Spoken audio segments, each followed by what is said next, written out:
आज आम्ही 27 ऑक्टोबर 2025ला आम्ही एकत्र जमलोय. तर आज शैलाताई आहे, सगळ्याजणी आहेत, फक्त ताई नाही आमच्याबरोबर. त्याची आम्हाला जाम खंत वाटते. ती पण असती तर मजा आली असती. आत्ता आमचं पोटपूजा झाली आहे आणि आता मी शैलाताई आणि सुरेखाताई त्यांना विचारतोय की तुमचं नांदुरातलं लाईफ कसं होतं, लाईफस्टाईल कशी होती, शाळा आणि सगळं. नांदुरात आमच्या फॅमिलीत मी सगळ्यात छोटी आणि सगळ्यात मोठे. हाय पिच. आमच्या फॅमिलीमध्ये मी सगळ्यात लहान आणि बाकी सगळे मोठे, सगळ्यात लास्ट मेंबर. त्यामुळे माझी मज्जाच होती लहानपणी. सगळे मोठे असताना काम करायला काही लागायचं नाही. मी सारखी बाहेरच असायची खेळत, उड्या मारत. मला चहा प्यायला पण बोलवायला लागायचं. आई आवाज द्यायची, ए रेखे ये लवकर चहा पी. मग मी यायची आणि कसा तरी चहा म्हणजे जबरदस्ती प्यायचा असा.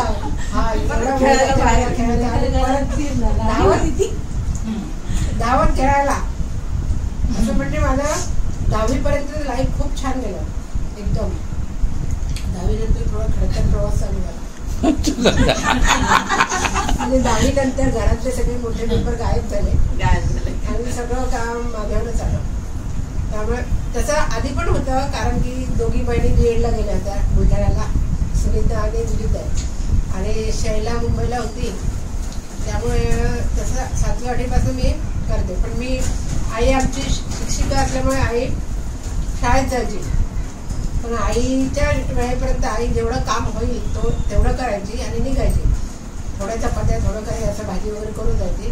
पण चपात्यांचा गोळा आमचा एवढा असायचा आणि मी चपाती मग मला लाटायला लागायची. मग चपाती लाटायला लागे की मला झोप यायची, झोप. एवढ्या चपात्या असायच्या. कधी कधी माझ्या हातातनं असं ते जे लाटणं असतं ते घर उडून जायचं. अजून माझा मोठा भाऊ यायचा आणि मला परत टपलीत मारायचा, चपाती लाट. मी परत लाटायला लागायची. असं असं म्हणजे स्वयंपाकात आमच्या घरातले सगळेच होते लहानपणापासून. पण बाकीची जी वरची कामं असतात, झाड लोट वगैरे असं आणि मोठ्या मोठ्या मोठ्या ताई करायच्या. नंतर ते पण मला करायला लागायला. पण नंतर आमच्याकडे बाई होती. बाई आमची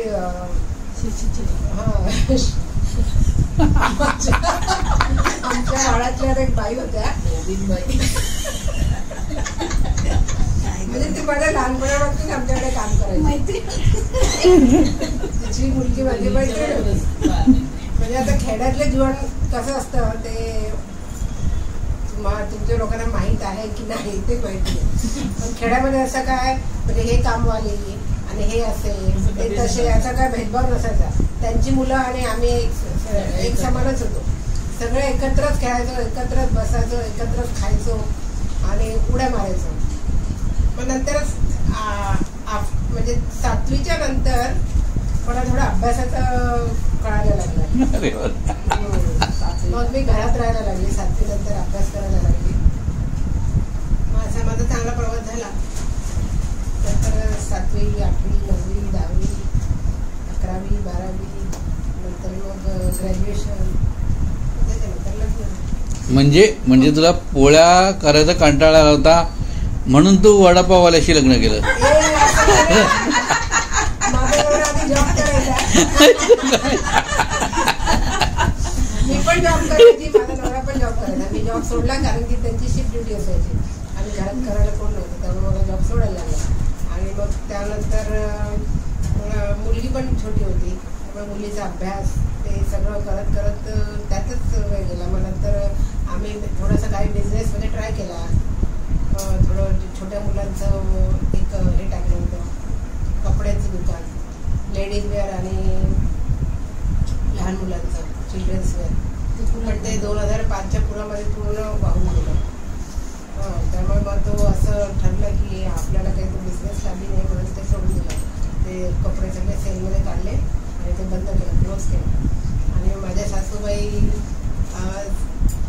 मास्टर टेलर होत्या.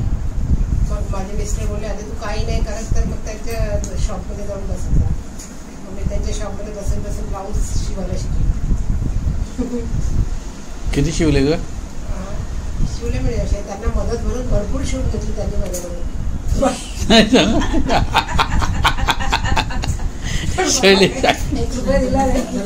शैलेशबाई ऐकले की पण माहिती अरे एवढा मुलगा दिला की हेल्प केली. मग त्याच्यानंतर नाही त्याच्या आधीच पार्लरचं केलं होतं. पार्लरचा कोर्स माझा कम्प्लीट झाला. मग नंतर मिस्टर बोलले की तिथे बसत जायचं म्हणजे असं तुला पण होईल असं काहीतरी शिकता येईल. बस आहे मी एक टाइमपास म्हणून टाइमपास करता करता मी त्याची निवड झाली. मग मी बिडिंग मशीन दिली. मग बिडिंग करायची साड्या वगैरे. मग त्याचे थोडे पैसे मला मिळायचे. आणि मग ब्लाऊजचे माझ्या सासूबाई मला पण ते एक कला एक कला आपल्याला पण होईल आणि नंतर पुढे जाऊन काहीतरी करू असा माझा उद्देश होता. काहीतरी टेलरिंगचं मोठं शॉप वगैरे टाकतो. पण ते काही कम्प्लीट झालं नाही कारण माझ्या सासूबाईने माझ्या हातात ते दिले होते. त्याला मी बोलले तुम्ही काउंटर सांभाळा तुम्ही कसं वगैरे काम देत जाईल आणि सगळं करू. पण ते पण पाणी फिरलं. त्यांनी काय माझ्या हातात दिलं नाही. मग शेवटी मला पण राग आला आणि मी ते सोडून दिलं. मग आपली घरातच असाच प्रवास तुझा चांगला हो दे. थँक्यू. आता शैलाताई सांगितलं होतं तिथे शाळेपासूनचं. डायरेक्ट शाळेपासून मग तसंच शाळेच्या आधीपासून माझं मी सर्वप्रथम हे सांगू इच्छिते की माझे आजोबा माझा इंटरव्ह्यू मामा आजोबा दोनही म्हणत होते ना. मामा आजोबा तर आमचं फार बॉन्डिंग पहिल्यापासून आहे. त्यामुळे येणं जाणं चालूच असतं. तर आज आता फार दुर्मिळ झालं येणं जाणं.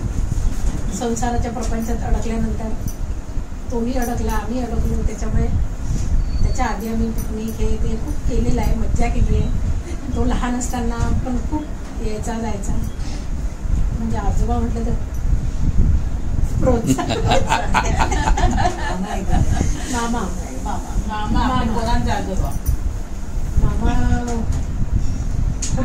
चांगले आहेत. आणि आमची मामी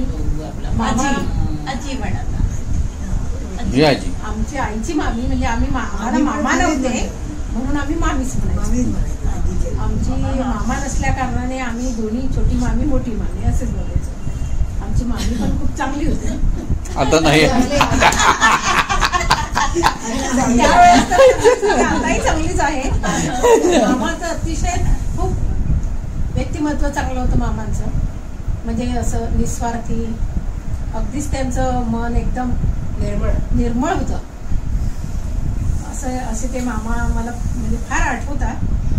कारण मी हॉस्पिटलमध्ये असायचे त्यावेळेस ते बऱ्याच वेळा यायचे. कोणी नसलं तरी ते यायचे. ज्योतिताई यायची आणि दोघं जण नेहमी यायचे. तर असा आज प्रवासाचा कार्यक्रम चालू झालाय.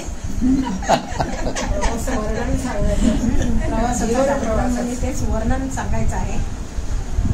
तर माझा जन्म हा निमगावमध्ये झालेला आहे 1966. त्यावेळेस निमगावमध्ये फार म्हणजे मला काही कळत नव्हतं. असं करत करत माझी आई एक टीचर होती. वडील PWD मध्ये होते दोघंही. आई कामाला वडील नांदुऱ्याला असायचे. आई सर्व्हिसच्या निमित्तानं निमगावला होती. आई निमगावला होती. त्याच्यानंतर माझं बालपण 7वी पर्यंत शाळा ही एकदम खेड्या गावात झाली.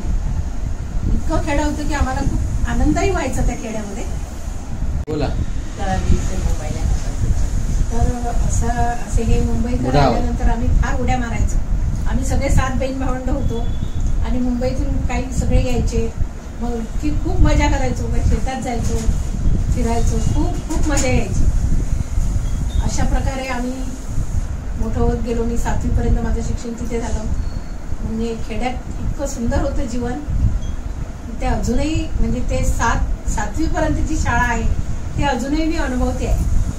असं म्हणजे खूप छान वाटतंय मला. अशी ही शाळा माझी 7वी पर्यंत झाली. त्यानंतर मी नांदुऱ्याला आले. 7वी नंतर मी नांदुऱ्याला आले, पण ते शहर होतं.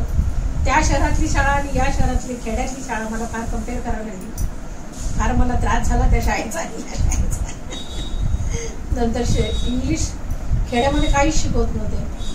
शहरामध्ये इंग्लिश सुरू झालं, पण त्याच्यात मला थोडासा गडबड वाटायला लागली. त्याच्यानंतर हळूहळू कव्हर केलं आणि एवढं करून तो शिक्षक झाली.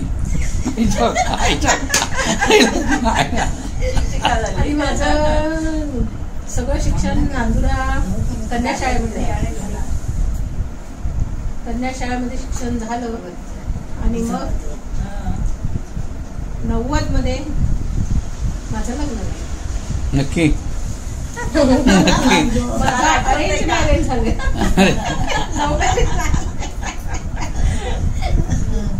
मी मोठ्या बहिणीकडे आले मुंबईला. तिथून मग नंतर पुढचं शिक्षण पुढे केलं. नंतर माझं लग्न झालं. दोनदा झालं.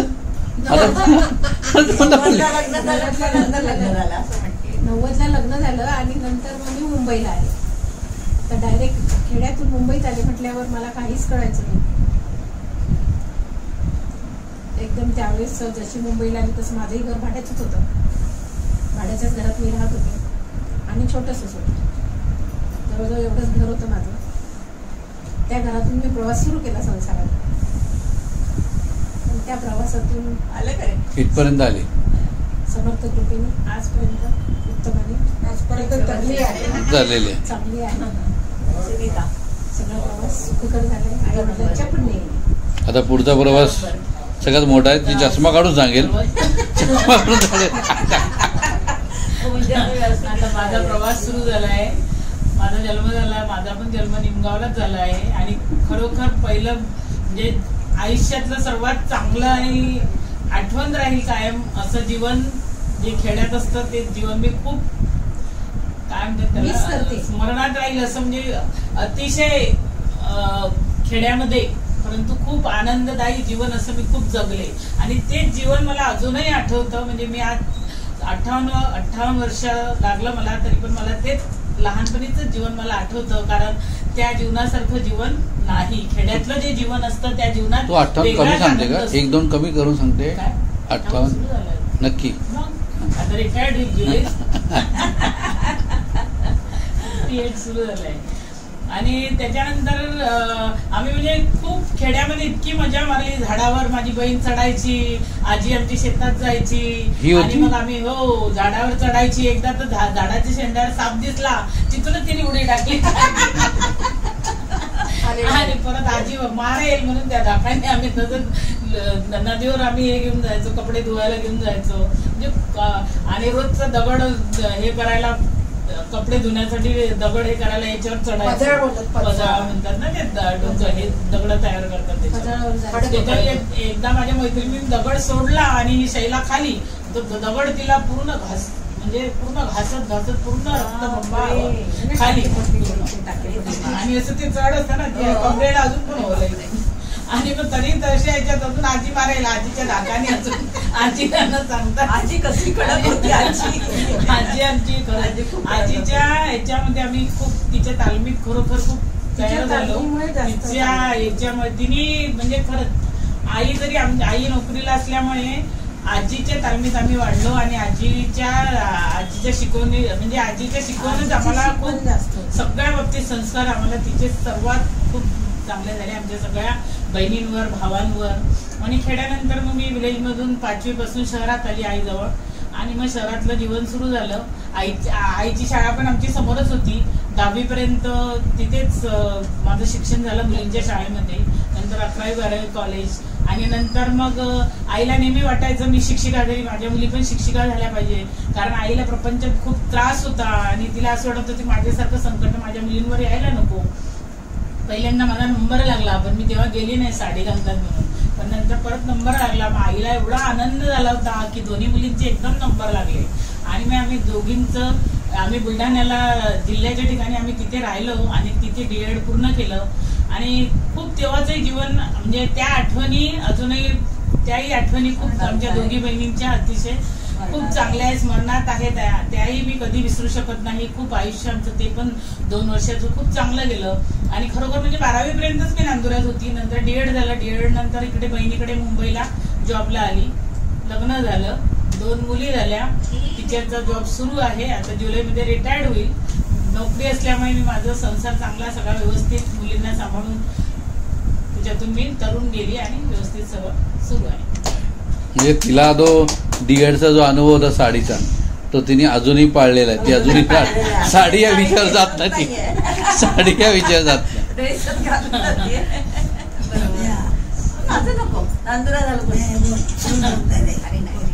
सांगा मम्मी आम्हाला पण कळू देत तुमचं. हा चल प्रसंग सांगा. आठवणी लहानपणापासूनच्या फक्त लहानपणापासूनच्या पुढच्या नंदुरबार शहराच्या ठिकाणी गेलं अगदी लग्न होईपर्यंत. ते बालपण शाळा कॉलेज सगळं तिथेच झालं. त्याच्यानंतर लग्नानंतर मी मुंबईला आले आणि बालपणच्या आठवणी म्हटलं तर आमचं एवढं हे नव्हतं. आम्ही 5 बहिणी असल्यामुळे आम्हाला घरामध्ये जास्त लक्ष द्यावं लागायचं. शाळा घरातली कामं आणि खेळ होते पण ते सुट्ट्यांमध्ये. बाकी इतर वेळेला थोड्या कामांमुळे आम्ही बिझी असायचो. आणि अभ्यास वडील शिक्षक असल्यामुळे मग त्यांच्या हाताखाली पण आम्हाला थोडंसं शिकवणी वगैरे याच्यात सगळा वेळ जायचा. आणि मुली म्हटलं तर घरामध्ये थोडी कामं असायचीच. आणि बाकी इतर ठिकाणी जाणं येणं म्हणजे आई सगळं बघायची. नातेवाईकांकडे वगैरे आई सगळीकडे जायची. आणि वडिलांना वेळ मिळत नव्हता नोकरीमुळे. ते शिक्षक असल्यामुळे त्यांना वेळ मिळत नव्हता. मग आई गेल्यानंतर मग आम्ही घरामध्ये तशी कामं करत होतो की बाबा आता आई नाही म्हटल्यावर स्वयंपाक पाणी हे ते सगळं आम्ही बघत होतो. म्हणजे एकंदरीतच तेवढं घराभोवती आणि शाळेभोवतीच आमचं बालपण. आणि नंतर मग शिक्षण झाल्यानंतर मी थोडा प्रायव्हेटमध्ये जॉब केला 5-6 वर्ष. त्याच्यानंतर मग लग्न झालं. लग्न होऊन मी मुंबईला आले आणि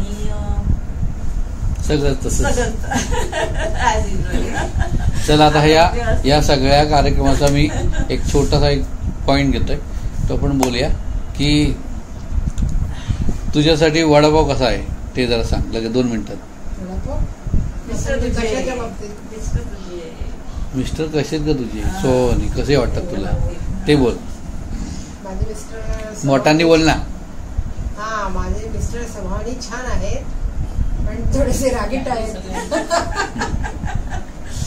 आता खरं बाहेर नाही. बाहेर खूप छान आहे सगळ्यांशी एकदम. ते सगळेच असतात. हा एकदम हसमुख हसत खेळत हेल्पफुल कोऑपरेटिव्ह एकदम सर्वांशी. जरा तर घरामध्ये असतं थोडासा राग असतोच ना प्रत्येक घरात. बायकोवर राग असतो. ते बाहेरचा आतला कुठला कुठचा सगळे राग पटवतेस. हा ते काय संसार म्हणजे संसार चालवायचा असतो. ते ऐकणार आहेत माहिती मला. येस चला सांगा. घरोघरी मातीच्या चुली. आता आम्ही बोलू तरी काय. माझे मिस्टरांचाही स्वभाव चांगला आहे. हेल्पिंग नेचर आहे. ते जसं तिने बोलले घरामध्ये सगळ्यांचा एकच असतो की काय. नवरा बायकोचं थोडं घरामध्ये म्हणजे पण युनिक काहीतरी असतं ना. युनिक काहीतरी असतं. युनिक म्हणजे माझ्या मिस्टरांचं हेल्पिंग नेचर हे युनिकच आहे. कोणालाही कोणाच्याही बाबतीत असो ते कोणालाही काही वेळ प्रसंग मरण असो लग्न असो कार्यक्रम असो मदत करायची भाजी करायची असो काही असो कुठलाही प्रसंग असो ते. आणि मी जॉब केला तर त्यांनी मला पूर्ण म्हणजे बऱ्याचपैकी मदत म्हणजे स्वयंपाकात मदत केली. भाजी त्यांची असायची पोळ्या मी करायची. वा वा अजून काय पाहिजे. वा जवरेजी मस्त. बोला आता बंगाळींबद्दल तर काय बोलावं कमीच आहे. बोला. माझ्या नवऱ्यासारखा नवरा आपल्या जगात नसेल. नाही खरंच सगळं नसणार आणि होणार नाही. अतिशय खूप चांगला स्वभाव. कधीच कोणाला दुखवायचं नाही कोणाला त्रास द्यायचा नाही. अतिशय खूप चांगला म्हणजे त्यांच्या शब्दच नाही त्यांच्यासाठी एवढा चांगला स्वभाव त्यांचा होता. तेवढ्या त्यांच्या कमी आयुष्यात त्यांनी सगळ्यांच्या मनामध्ये, म्हणजे इव्हन घरातच नाही तर बाहेरच्या समाजामध्ये सुद्धा त्यांनी आपलं मन सगळ्यांच्या याच्यामध्ये, ते अजूनही आज जाऊन 24-25 वर्ष झाले पण आज बाहेरचा व्यक्ती सुद्धा अजूनही त्यांचं नाव काढतो, एवढा त्यांचा स्वभाव, त्याला तोड नाही. बोला. त्यांचा पण स्वभाव खूप चांगला होता. आज त्यांना पण 25 वर्ष झाली. अगदी जसं दादांचं होतं, म्हणजे वडिलांचं माझ्या, की नोकरी, घर, शिकवण्या, तसंच त्यांचं पण होतं. नोकरी, घर, आपलं घरात म्हणजे असं जबाबदारीचं असं नाही, पण त्यांना जॉबच्या ठिकाणीच त्यांना जास्त हे असायचं. पण तिथे मात्र त्यांनी सगळ्यांचं मन खूप जिंकलं होतं, की अगदी पिऊनपासून ऑफिसरपर्यंत त्यांना अजूनही त्यांची आठवण काढतात. आता मी जॉबला लागली पण माझ्याजवळ सुद्धा ते लोक बोलून दाखवतात की त्यावेळी मी लागली त्यावेळी की बाबा साहेबांचं खूप स्वभाव खूप चांगला होता, म्हणून अशी त्यांची ती आठवण आहे. त्याची आठवण खूप चांगली आहे. त्याला खायला आवडायचं, मामाकडे वडा सगळं, आणि चांगली चांगली पुस्तकं वाचायचा. त्याची मला जी पुस्तकं मी शेअर केली आणि मी वाचलो. आणि आता सगळ्यांच्या बाबतीत सगळ्यांचा अनुभव एकच बाबांबद्दल. आता सगळ्यांचं बोलून झालं, आता मी सगळ्यांना एकच विनंती करते की माझा जो अनुभव आहे, आज माझ्या घरात मी आहे ते माझ्या कुटुंबाबरोबर आहे.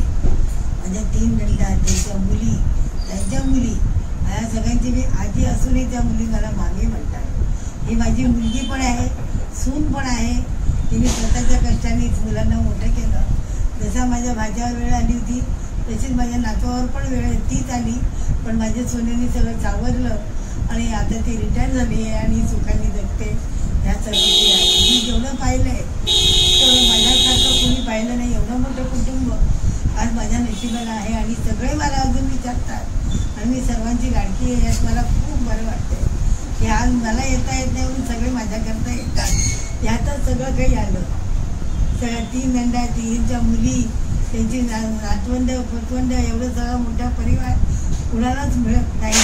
तो माझ्या नशिबात आहे आणि सगळे व्यवस्थित आहेत, हसून खेळून. आणि आजपर्यंत आमच्या घराजवळ 70 माणसांमध्ये कधी भांडण नाही, तंटा नाही, काही नाही. एवढं कुटुंब सर्वांना देवानी असंच द्यावं ही माझी शुभेच्छा आहे.